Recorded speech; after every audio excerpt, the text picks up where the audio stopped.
Welcome to Solutions with Courtney Anderson. I am Courtney Anderson. Thank you for joining me today. I am appreciative as always, and I do want to encourage you to go by CourtneyAnderson.com. That's our central website where we have our blog. We have individual show pages for each individual show, and we've got all of the different new programs, webinars, conferences that we're rolling out there in our central website. This is episode number 169. Episode 169 of Solutions with Courtney Anderson. And this is the debut of a new series.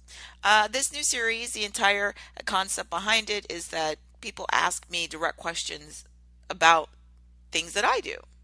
And so it didn't exactly fit in any of the other series that we were dealing with because it wasn't a question about their situation or concerns, or it wasn't about a specific area in terms of the substantive material. What it was asking me about things that I do individually or my experiences and things of that nature. So our new series to try to address some of these really interesting questions and inquiries from you, our community members, about the things I've done and experiences that I can share. Our new series is entitled Courtney, I am curious. So it as most of the titles and things that we use, it's intended to be very self-explanatory. So it's a series where people are asking me the question, and my name is Courtney Anderson. So it's Courtney, I'm curious. And our specific show today, our specific show episode is one that I've actually been asked numerous times. And I thought, well, okay, if people ask, it might be something that would be of service to our larger community.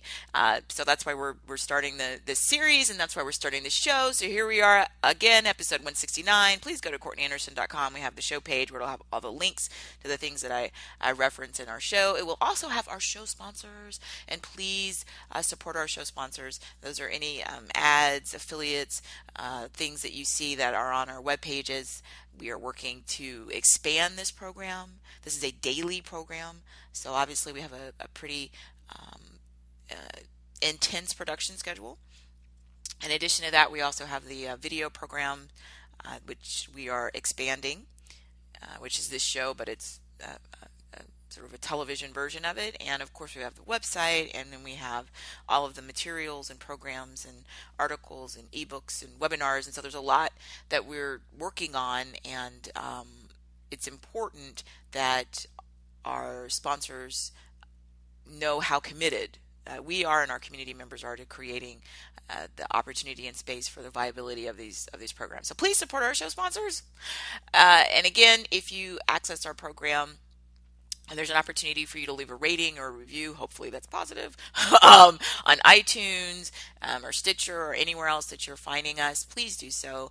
And share the show on social media or any other method that you have. If there's something of anything of use that you think, or something that just might be interesting, we endeavor to provide a breadth and a scope of content that is actionable and relates to people being able to apply it to solve different types of challenges in their lives. And so thank you for, of course, being here, but please understand how grateful I am, and I have to, or I'd be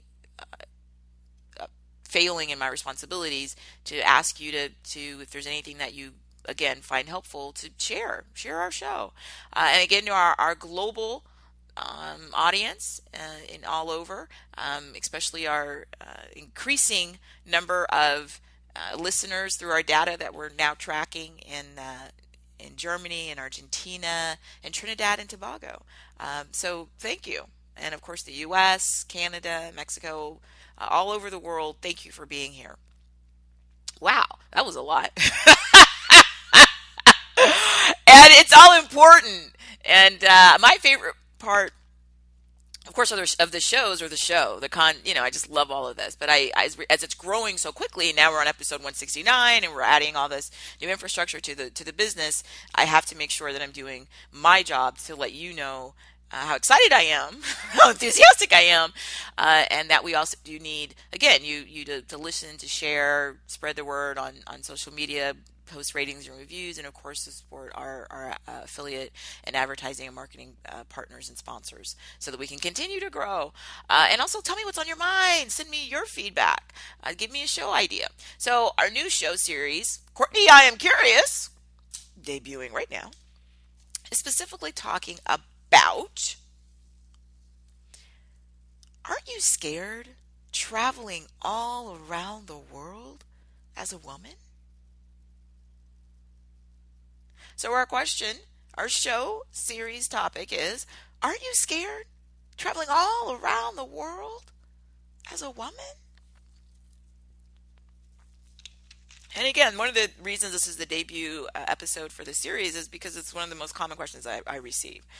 And it's fascinating to me. The question itself is fascinating because there's sort of two schools of thought on this. And I was at dinner recently with a friend at a great Thai restaurant.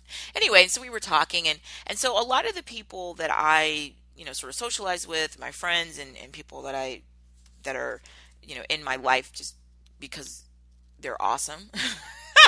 They're social friends, right? The majority of my sort of social friends and people that I spend a lot of time with travel a lot, more than I do in many instances, right? So I'm often talking to people, and I was talking to this friend, and they were telling me about a great trip they took to Dubai. And I actually have not been to Dubai, and it's one of the things that is on my to-do list. And I've had some invitations, and I had some earlier opportunities to do some speaking there, and it just didn't work out. So I'm definitely looking forward to going to Dubai. But we were having a conversation, just sort of hanging out and talking, and it's interesting because, like I said, there's sort of two groups. A lot of the time, people who I socialize with and hang out with travel a lot, and like I said, many instances have been more places or different places than I have, and we're always sharing and telling stories, and it's really fun. And yet there's another school of thought. There are a lot of people who ask me this question, who say, Courtney, I am curious, aren't you scared traveling all around the world as a woman? Which is a completely different perspective, right? So that's a perspective, and it's often people who, when I talk to them, and it's usually more work related, right? So it's someone who'll ask me something at a speaking engagement, or will ask me something, send me an email after taking part in a show or a program, or reading an ebook. And so they'll ask me, aren't you scared? And I'll think, well, that's a kind of a weird question, right? Because in my life, almost everyone that I sort of socialize with or spend a lot of time with, important people to me, they travel a lot. In my mind, I could do more, right? Um, and yet, I say in so many of our different programs, a couple of foundational principles. We always talk about, surpassing our goals. We talk about practicing the joyful art of business. And I also mention often data is our friend. And what I mean by that is we all have a skewed view on everything based on just our own perception and experiences. And we tend to view ourselves as sort of the norm, which just makes sense, right? Because we are ourselves and we are with ourselves majority of the time. So when I'm sort of sitting around thinking about myself, I think, I'm pretty average. In some areas, I might be slightly above the average, sort of middle of the road. And sometimes, most of the time, I'll think, I'm really below average in most things, right? Sports, athletic talent. So that's kind of how I see myself. And then when I'm talking to the people that I hang out with in my, regular day-to-day life, they travel again a lot. And so I'm often thinking, I'm average, below average, whatever, right? Um, and yet data is our friend. So when you go and you look at the statistics to try to help me understand better why this question, which I said it seemed kind of weird to me, because I'm thinking it's almost like asking me, aren't you scared existing as a woman?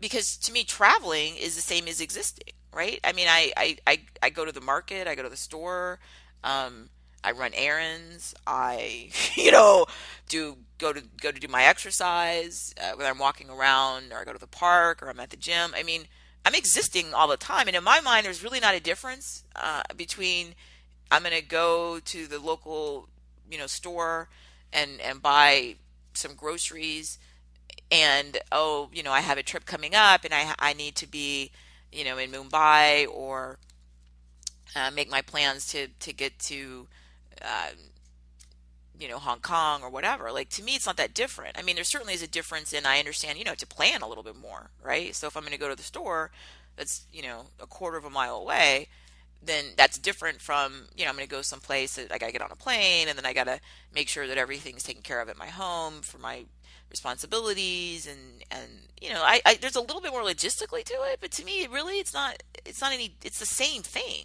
right? Like, I am me. So, I'm traveling, and I'm existing as a woman, as someone who's, 5'3", and I'm going to add a half. At different times, I've been told I'm 5'3".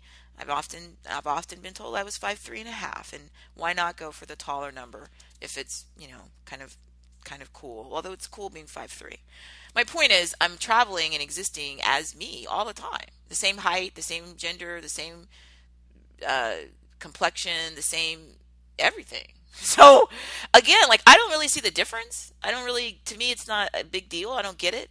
But again, the data helps me understand that, even though to me it's really average, and then I'm talking to people that I hang out with and spend time with, or, that are in my personal life, and I'm thinking, wow, I haven't been there, or that sounds really cool. Next time I go, I want to make sure I stop by that place too. That reminds me of that museum. I really want to make sure that I get back there, right? And I'm thinking, well, that's really average. I'm so, you know, not getting the question.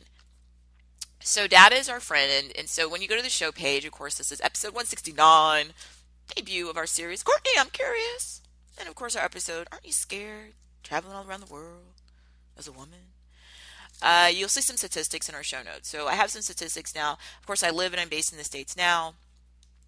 And so this is from a media report, and it says, despite the climbing number of American passports in circulation, 30% is still low compared to Canada's 60% and the United Kingdom's 75%. So basically, it's an article, and I have the link in there, of course, so you can go see that. One, from the perspective of being based in the States, not that many people have passports, which means it precludes them, obviously, from traveling internationally. So I don't really think that, though, when I hang out with people that, they're in my personal day-to-day life, right? Because they're from all over the world, and they're always traveling and doing things, and these conversations sound really normal. And they are. It's just that that's a certain, subset of a larger society. And so it does make sense when data is my friend, and I see that, and I think, oh, well, that's why people ask me so many questions. It also explains why when I'm, again, these questions usually come when I'm doing, something at work, and I'm telling a story at work, right? And I'm telling a story about how great it was when I was working in South Africa, which it awesome, certainly was, and my favorite things that I loved, in Stellenbosch when I was there, and we went to a winery, and how, I'm telling a story, or I'm telling a story about how much I really enjoyed being, in Amsterdam, and some really great little restaurant, I stopped by at a certain place, or how much fun it is, in Mexico City, and talking about, whatever I did at some, place, or when I took, a trip to, to Italy, and I'm telling a story about how, long the lines are at the Uffizi Museum. So these stories are really, again, like when I'm hanging out in my regular life, talking to my friends and people that are close to me, then these are regular stories that pretty much everybody has to share, about different experiences. It's similar to just like if somebody was like, oh, yeah, I was at, I went down to this store today, or it's the same type of thing. Like, and somebody will say, well, I went to this, hey, they opened a new, store. Did you go to that store down the street? Yeah, I did. And, oh, did I tell you about when I was on my trip in Thailand and I did this? And I'm like, really? So it's not unusual. It's just all sort of one thing, right? Like, it's life. You exist. We all have to run errands. We all have, to get stuff done. We all have to deal with our regular lives. And part of your regular life is these experiences in the larger world, right? Whether you're often the people that I'm hang out with, travel a lot for work, and that was a lot of what I do, right? And I've shared in many programs in my heavier travel years, and we don't know what the future holds, but in my heaviest travel years, I've done,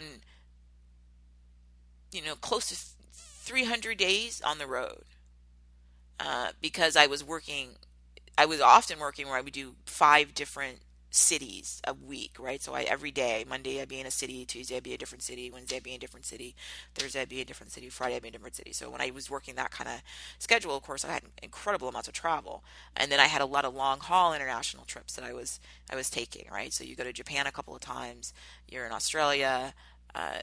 Again, you're working in Madrid, you're out and about, you have stuff to do, right?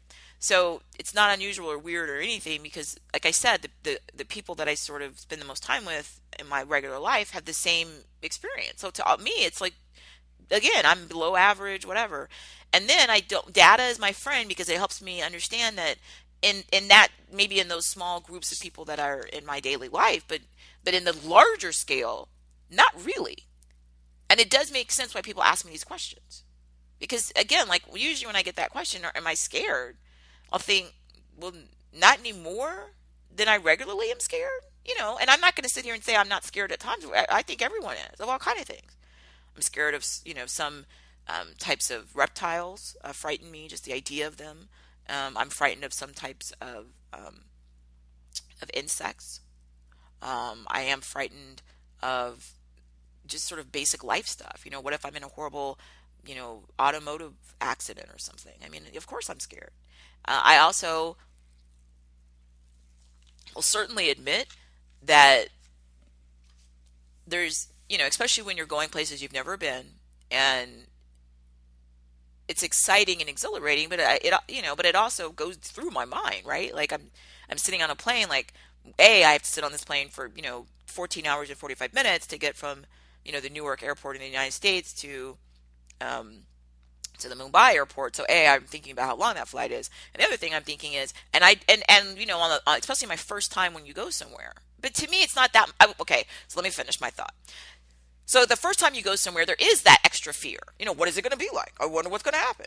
Okay. Now, obviously, I don't just randomly get up and go places with no itinerary because I'm very focused on details in terms of getting stuff done and being on task and on target. I have an entire, confirmed, where I'm going to go and be picked up and who's going to pick me up and what time they're going to be there and where we're going to go and all this. I mean, it's all organized. But you never know what's going to happen, right? And of course, part of you always thinks, well, what happens if something goes wrong, right? Like, not anything scary, bad, wrong, but just like I get there and I can't find where I'm supposed to meet the people that are picking me up. Or I get to the place where I'm supposed to meet people who are picking me up and I forgot or got confused or there was some miscommunication and they didn't know, who I was and I didn't know who they were. And then I'm there at the airport after, a long flight and I don't know where to go. And so yeah, I think all of that. And I try to make a plan, so I have a contact and I've got an email and a text and a cell to contact, as an alternative if something goes wrong when I get there and it's like, where am I supposed to go? And I've got the location I was supposed to go to anyway. So, I mean, I try to make, alternative plans, but to me, it's not that different from if I'm in my regular day-to-day life where I live most of the time or all of the time or whatever. And, I go down the street and, oh my goodness, I'm, in a car accident. Somebody runs into my vehicle. Well, then I have to have had a plan. So I do. I have an automotive club or my insurance that I can call and they'll come send a repair person, to come tow my vehicle or whatever. Like, I have a plan. It's not like and to me, they're not that different. I only feel a little odd or like I'm unusual when people ask me these questions as if I should be more frightened, as if I'm maybe, daft or, too stupid to realize that I shouldn't do these things. And then I think, well, maybe let me investigate. Maybe I shouldn't be, out and about working and then out and about traveling for my vacation time. I mean, maybe I am not making good decisions. So look in the show notes. So I found a report from the World Travel and Tourism Council, and I've attached it the file in the show note page. Of course, that's episode 169, CourtneyAnderson.com. So you can access it too. And of course, it's, from a group that's entire purpose is travel and tourism. So it's all about travel and tourism and data and facts, and their position, of course, is going to be that travel and tourism is A, important, and B, we should do more because that's their job. But there is often good data that you can glean from these types of reports. So there's a statistic I have on the show page. It says a recent study commissioned by the World Travel and Tourism Council, WTTC, showed that business travel was responsible for 1/3 of the growth in global trade over the past decade. Wow. Okay, so maybe it does matter. So even though there's maybe a small percentage of people relative to different countries that are out and about in the world, then there still may be a really positive macro global economic impact, which is what this data supports. So you certainly can read the report and make your own decisions. Even within the states, right? Like I said, I'm like you and we're all the same. We're skewed in so many ways just on our own experiences, and then sort of it's reinforced by the stuff we do every day, type of work we engage in, type of volunteer activities we do, the type of people that we sort of hang out with, and even live near, right, and our neighbors and whatnot. So it does tend to give us these sort of myopic perspective. So it's our job, it's my job and your job to question all of that. That's what we're always doing in all these shows, right? So we're not just sort of mindlessly going through life, not realizing what we're missing out on, and data can help us have a better way to sort of see the world more accurately. And that also helps us understand then our own viewpoints and the reactions we get, right? It explains why people would ask me questions like this, because if most people don't do this, don't travel, period, definitely don't travel around the world, and definitely don't travel around the world as a woman conducting either business or going on a fun trip, then it sort of makes more sense than why they asked me the question, right? Because it's just not an experience that they share. So there's a statistic here from the States, and it's sort of, now this of course is the chicken and the egg question. So the quote is, it says traveling households earn more than non-traveling households. In 2012, the median household income for domestic leisure travelers was $62,500. Now again, this is US based. For business travelers, the median household income was $87,500. Okay, so it's higher.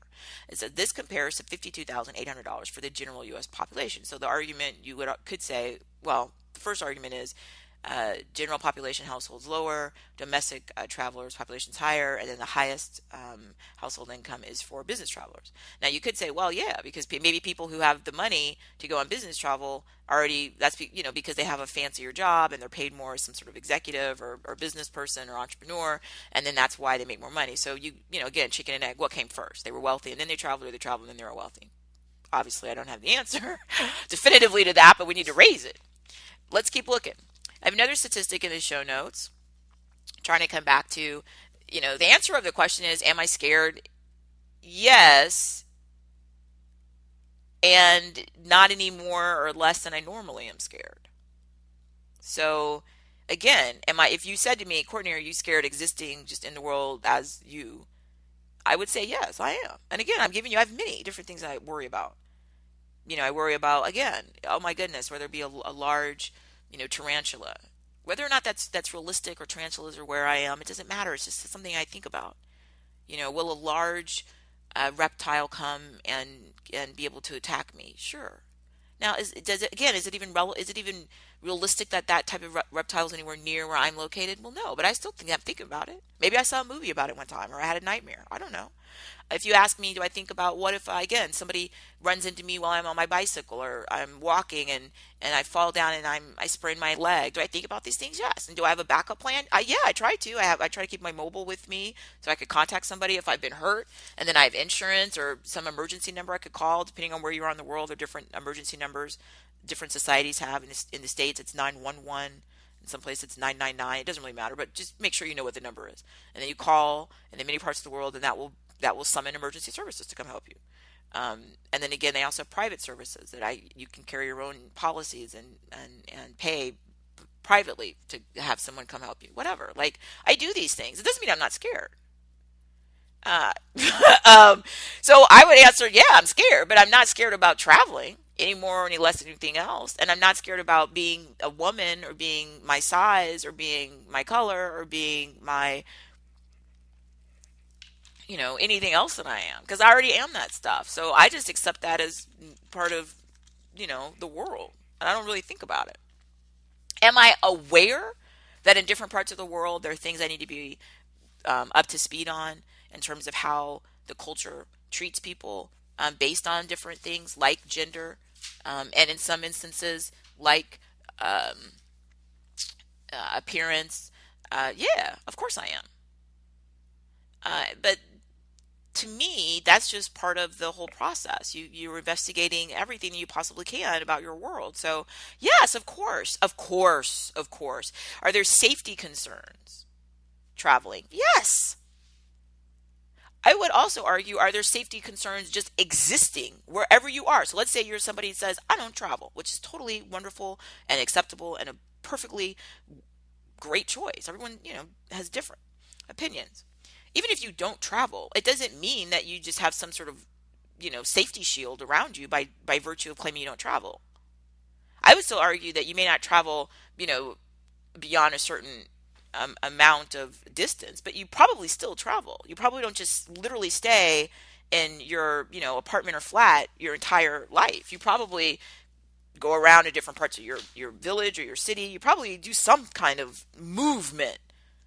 And even if you literally just sat in one room in one place at your apartment forever, you're still not going to have some sort of safety, bubble or seal that's going to make it that no one ever has a safety threat. I mean, we're all just humans, often thinking about the same type of things. What if I have some sort of a health problem? We all think about the prevalence of people when you're showering or you're bathing, you're around water, people slip and fall. That's a legitimate fear. That's a real thing that happens. Um, and what's your plan if that happens to you? So you slip and fall, and how do you call for help, right? What if there's nobody there? What do you do? So that's not unusual fear. It's not something that by traveling or not traveling is going to make it, quote, distinctively different. You still need to have safety and either a mat or something that you do to make sure that you're aware that you're not making it more slippery. Um, when you're thinking about securing the place you're in, whether it's a hotel room or your place where you live, then you're still going to think about the same type of things, right? Making sure that I've, commensurate with what I can do and where I am, that I've, taken safety precautions for maybe there's somebody out there with bad intentions, someone who wants to do criminal, behavior. I want to try to slow them down at least for getting in my window or getting in my door or getting in my place and either stealing my things or causing me, bodily harm. That's something we all need to be thinking about. Is it something where I would say to somebody, hey, if you're in, existing and you're a woman, don't go out, to the grocery store or to the market because people may see you and it may be more dangerous. I wouldn't. We need to live in the world as it is. And one of the things I do talk about, and it's one of my, one of the things I'm known for, right, is being a pragmatist. I'm pragmatic.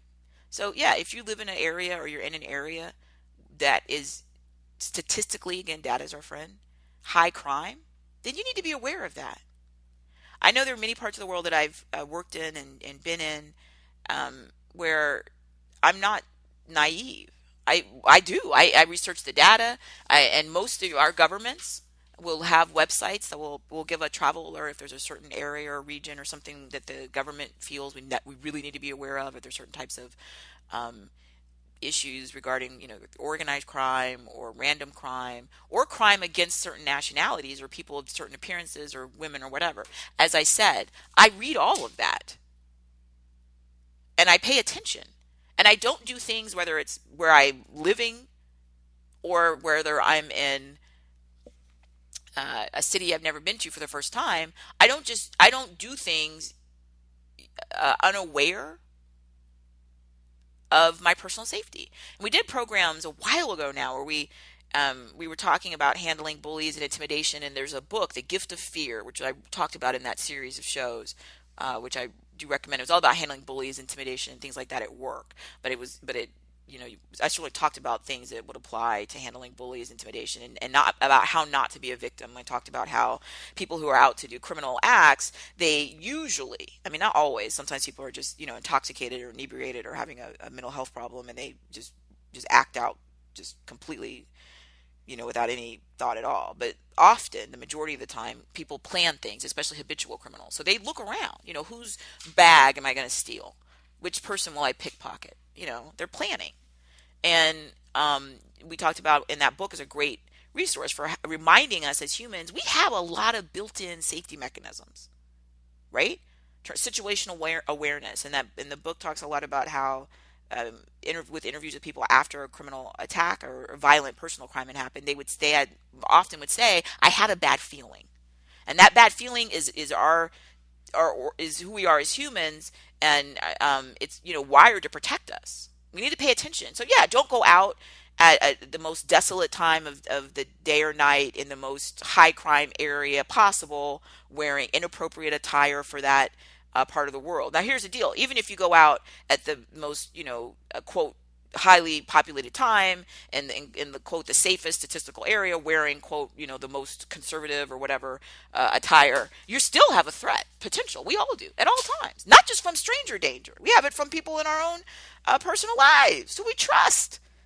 So, I mean, there's no safe haven where we can be literally 100% free of any worry and just sort of, be in that happy bubble of safety and just say, well, this is wonderful. If it existed, then probably people would just go stay in that place, especially people with the financial and economic resources. They would just stay in their bubble. Now, people try again to make more obstacles, right? So maybe they have safety systems in the place where they live. Maybe they bring safety systems when they travel. People who are very well known. So you can have wealth, and you can have wealth and be well known, or fame, which is to me really a tough situation. Then they really have to have extra security. Sometimes people will have beyond just sort of security apparatus and mechanisms. They'll have people that they hire to be security for them. They sort of as a bodyguard or something to help them, and that's sometimes a rational thing to do, right? So so all this should be done. You have to be pragmatic. But if you said to me, is traveling any more or less scary than any other kind of existence? I would say no. And I would argue, and I am arguing, that the benefits of travel far outweigh whatever these imagined fears are. Because it expands your world.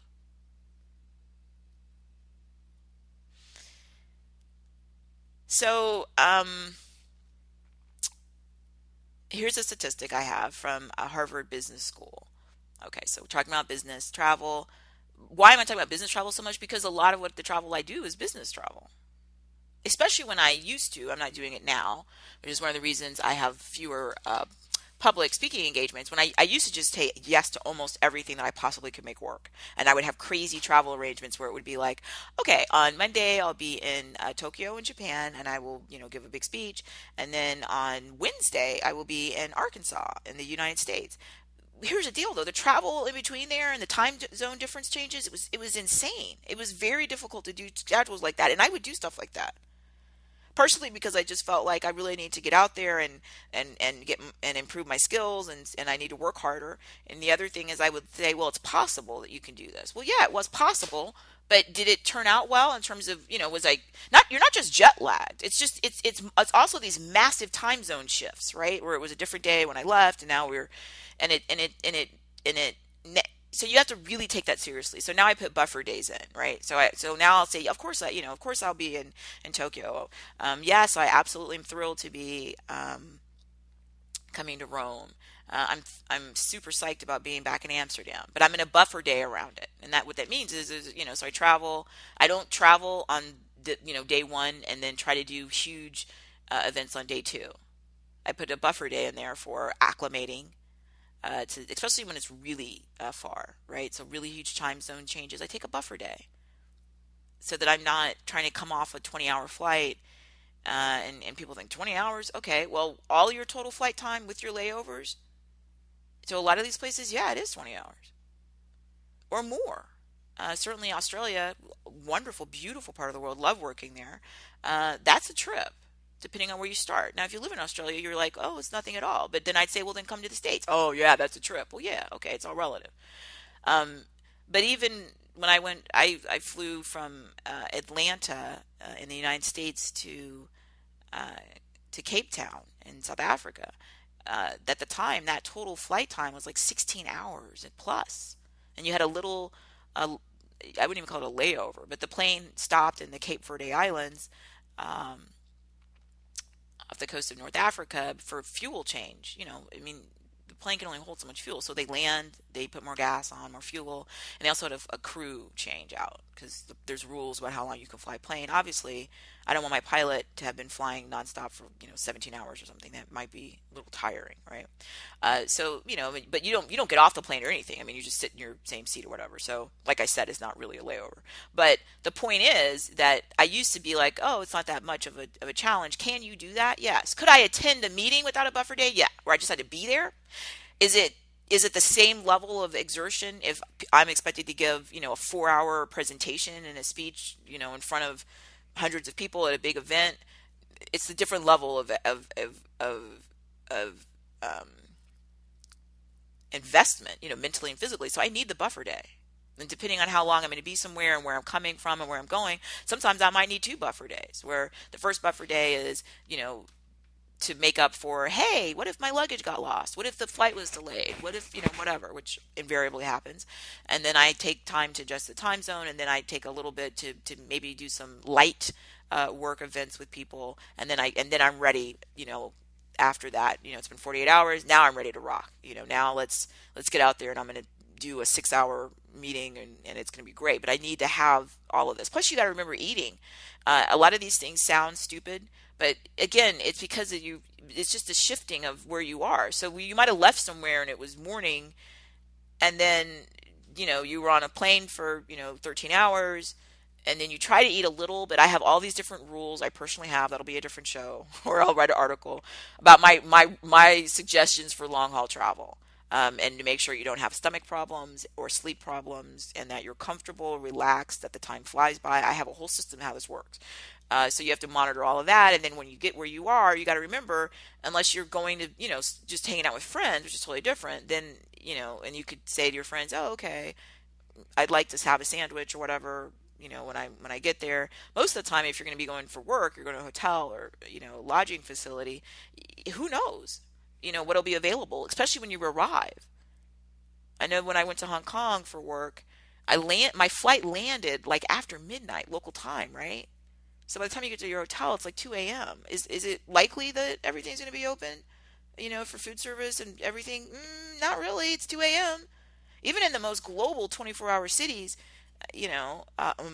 there's something you can probably get, but you're not going to get full service because it's 2 o'clock in the morning. People that are on that local time zone at 2 a.m. are asleep. There's somebody that worked there, obviously. They check you in. What I'm saying is that you have to plan ahead for all of this. And that's why I said the logistics are the thing that you do have to think a little bit more about. But they're not frightening. They're just extra planning. And so, again, so the statistic from Harvard Business School, it says females are estimated to comprise 50% of frequent flyers, according to Travel and Leisure's Begley, which is a source quoted in the article I'm linked to. If a woman has a family, she may make 70% of all her family's personal travel decisions. 40% of business travelers today are women, while just 30 years ago, female executives comprised only 1%. A glance around any airport or train station confirms that things have changed. So that's just staggering to me. 30 years ago, 1% of business travelers were women, or female executives were 1% of business travelers. That's amazing. And now 40% of business travelers are women. Obviously, we've had all these huge societal changes as a planet, right, where women have different opportunities, and educational and professional options are open. And so many women, like myself, it's exciting and awesome. So yeah, I'm going to go out and see the world and work with different clients and prove my skills and expand my horizons and have fun and meet new people and learn more about myself. And I mean, wow, why not, right? Again, so that was the Harvard Business School link. And then I have this from this, which again, it's all about data, right? So here's a quote from Inc., which said, this is a magazine, a periodical. Okay, it says the women may enjoy to travel more because they do it less. Men average 10 trips a year. Now let me just stop right here. Men average 10 trips a year. Now this is a business magazine talking about business travel. I read that and thought that can't be accurate. 10 trips a year is like not even a trip a month. I just told you a few minutes ago, I used to literally do 10 trips in like 12 days because I would fly to one city on from Monday, work there all day, that night fly to another city, work on that city on Tuesday, that night fly to another city, work there on Wednesday, that night fly to another city, work there on Thursday, that night fly to another city, work there on Friday, and then Friday night I fly home to my other city wherever my stuff is, where I was living at the time, and then I'd be there, whenever I got in Friday night, and then I'd be on Saturdays, my buffer day, where I do laundry and errands and see my people in my real life, and people I care about, and try to relax, and then Sunday, if I had back-to-back contracts, Sunday I'd fly out for my next city. So I could do 10 cities in 10 days or 12 days. So it's weird to me that you're talking. When I slowed down, when I cut back on those type of schedules where I was doing 5 cities in 5 days and flying every day, I cut down. And I remember when I cut down this, years ago, I told the people that were booking my speeches and my agents, I said, okay, I'm gonna cut down. We're gonna do 10 days a month. So instead of doing 20 days a month in different cities, I was going to do 10 days, which was 50%. It's a huge cut. But if I'm doing 10 days and I'm still having to get there and get back, so I'm on at least, 20 flights at a minimum because, connections. So I'm thinking, how does somebody do 10 days a year? That's crazy. Right?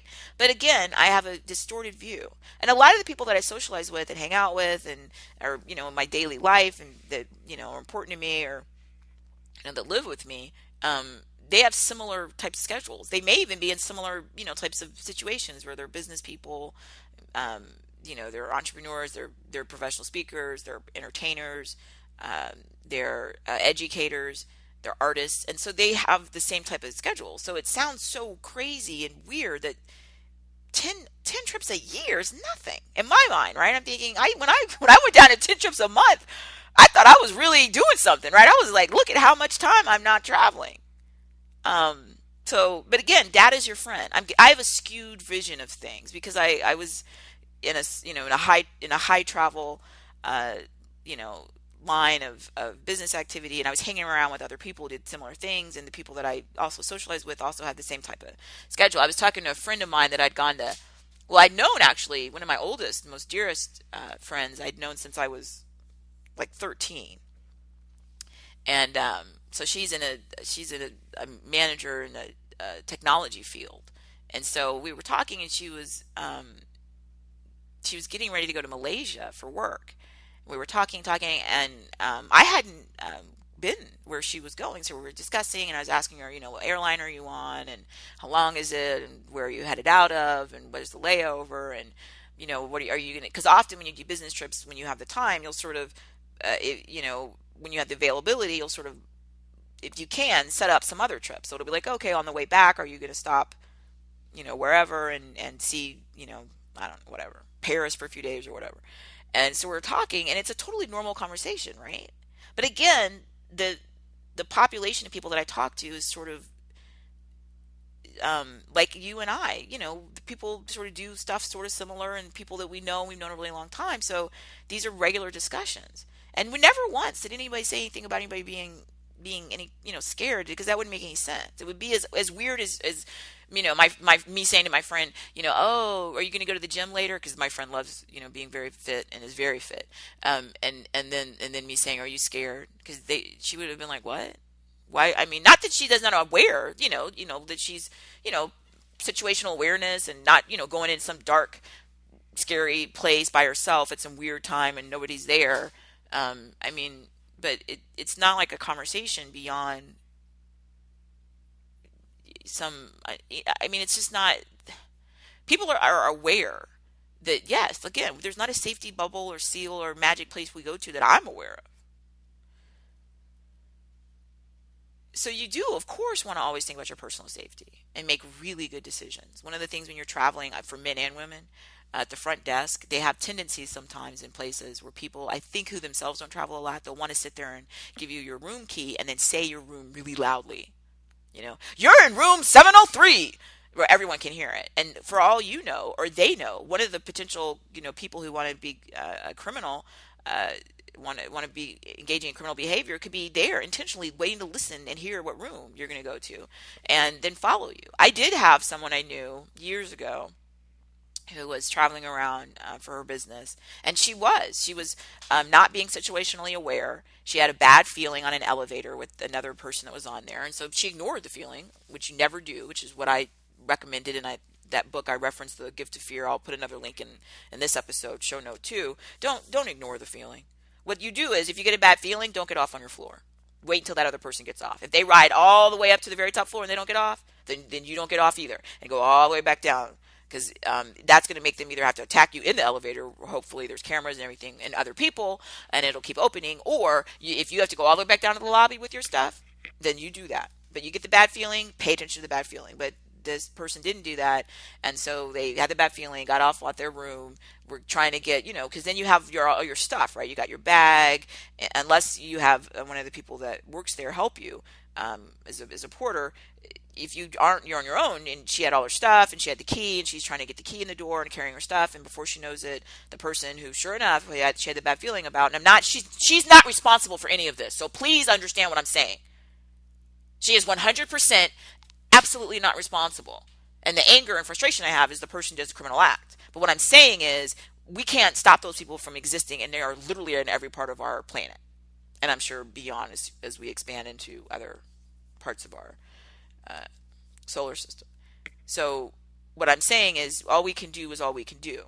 And even if she had paid attention to her feeling, it's still possible that the person would have still attacked her. And he did.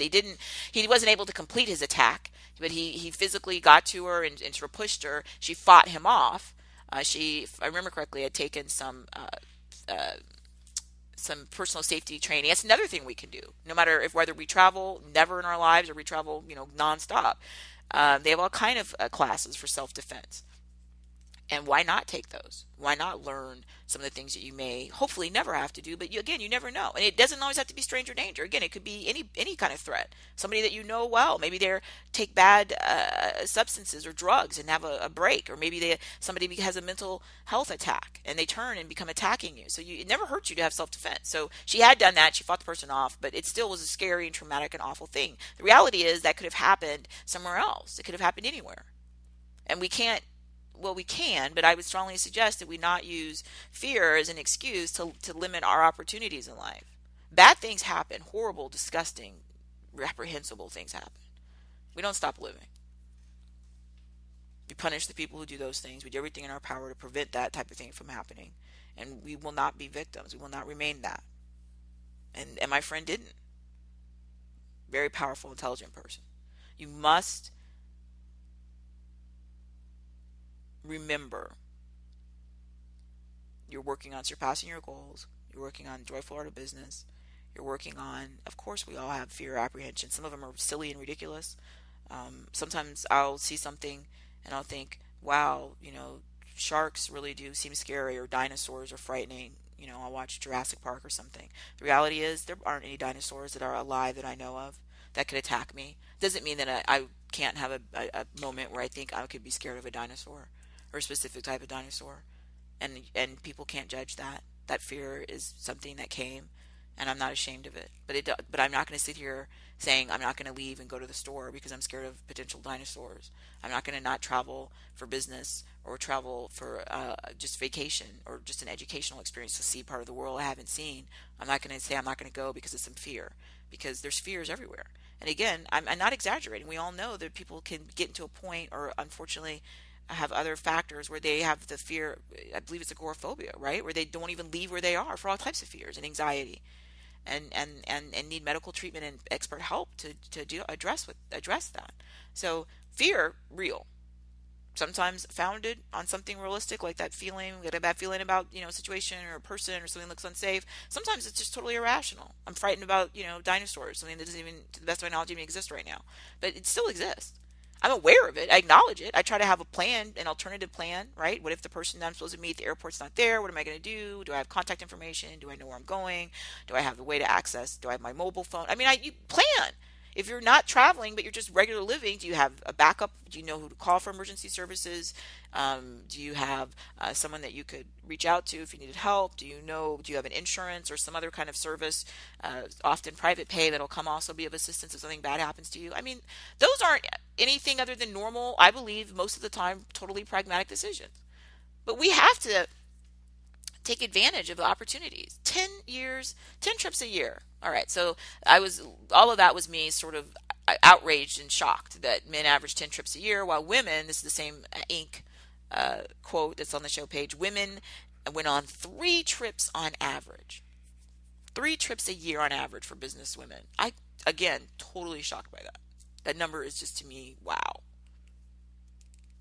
Again, because when I went down to 10 days a month, I thought I was doing something awesome. And then it says 1 in 3 Americans traveled for business at least once in the past year. So again, the numbers are small. Only 1 in 3 traveled at all in a year, which to me, that's 1 trip, right? So all this is helping me, again, apply my suggestion that data is my friend. And hopefully it helps you. So now if you see someone and they're talking about all this travel they're doing, it sounds weird to you, understand that in their world or with their lifestyle or what they do, it may be totally normal on average. And I do have some tips on the show page where I've got some links to some basic travel tips from Forbes, another periodical for business travel abroad. So there's some good little tips on that page.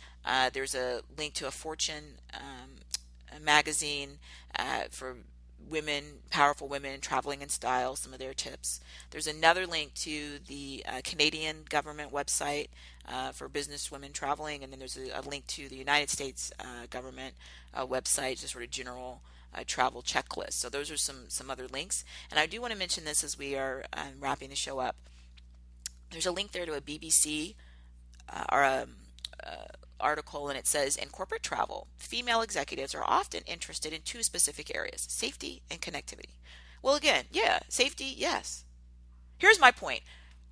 This, to me, it's the same thing, right? Like wherever it is I'm living, I'm not going to think, well, I'm going to go out, meet strangers at some pub or bar, become intoxicated where I don't know where I am, have no clue how to get anywhere, be, with no communication, not, I mean, I wouldn't do that where I live. So I certainly don't think you should do that in some place that you're, traveling for work, which, a work trip is still work. So comport yourself as a professional. The other part is since I wouldn't do it where I live, I certainly wouldn't do it someplace where I'm not, I don't know all the local, the geography. I don't have any, friends or anybody to call. I mean, why would people do this? But people do it. But my assumption is, and it may be inaccurate, my assumption is that the person who goes on the business trip and, is in doing incredibly risky things probably does some of those things in their home environment. Now, there's articles and sources you can find that start talking about people who are in committed relationships who take the advantage of a business trip to be dishonest and quote, cheat. I don't really get that whole concept. I mean, you're not really cheating, right? Like if you had an agreement with somebody and then you went on your business trip and then you broke it, then you weren't cheating, you broke it.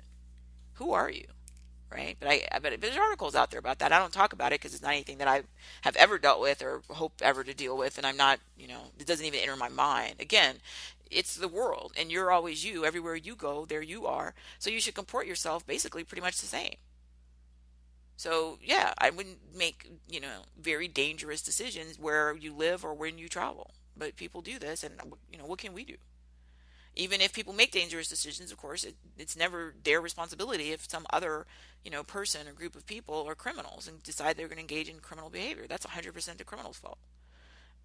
But we're going to do what little bit we can to try to be proactive and prevent, potentially try to prevent some things from happening, or at least be prepared if they do. So that's why I said take a self-defense class.